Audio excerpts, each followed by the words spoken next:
चलिए देखिएगा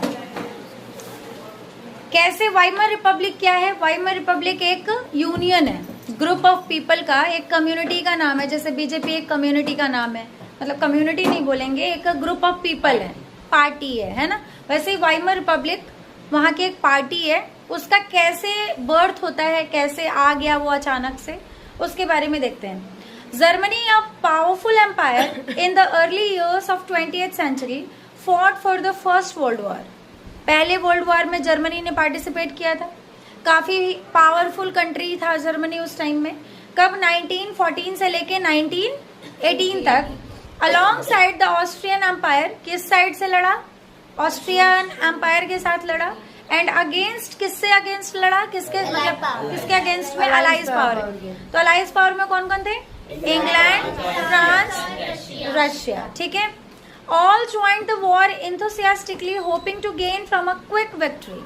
सबने इतने अच्छे से ज्वाइन किया जैसे सबको लगा कि बहुत जल्दी हमें विक्ट्री मिल जाएगा। कोई भी युद्ध होता है तो इतनी जल्दी तो किसी को विक्ट्री नहीं मिल सकती है भैया।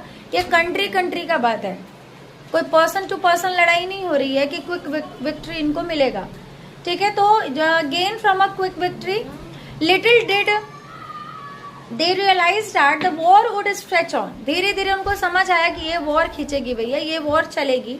Eventually draining Europe of all its resources. धीरे धीरे यूरोप का अपना सारा रिसोर्स खत्म होता गया। यूरोप के पास नो डाउट बहुत ज्यादा रिसोर्स था उस टाइम में, बहुत ज्यादा रिसोर्स, बहुत ज्यादा। मतलब कोई भी युद्ध होता है तो रिसोर्सेज का होना बहुत जरूरी है।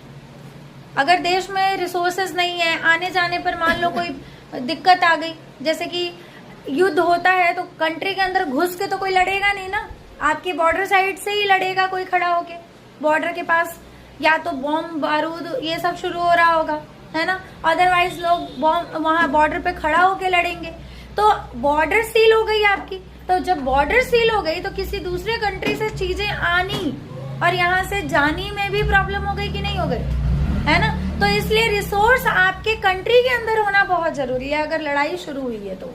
मैम यूरोप में इसलिए भी जाता था ना कि जो मतलब और देशों पे राज करता था, तो और देशों पे राज भी करता था और काफी बड़ा अपने आप में एक कॉन्टिनेंट था जिसको हम मतलब डिवाइड नहीं कर सकते। उस समय सब कुछ मिला हुआ था एक साथ। अब तो बहुत छोटा हो गया, मतलब पहले की अपेक्षा, लेकिन काफी इसके अंदर रिसोर्सेज थे। Little did they realise that the war would stretch on, eventually draining Europe for of all its resources. Germany made initial gains by occupying France and Belgium. Germany को शुरुआती दौर में काफी फायदा भी हुआ लड़ाई से, क्योंकि उसने धीरे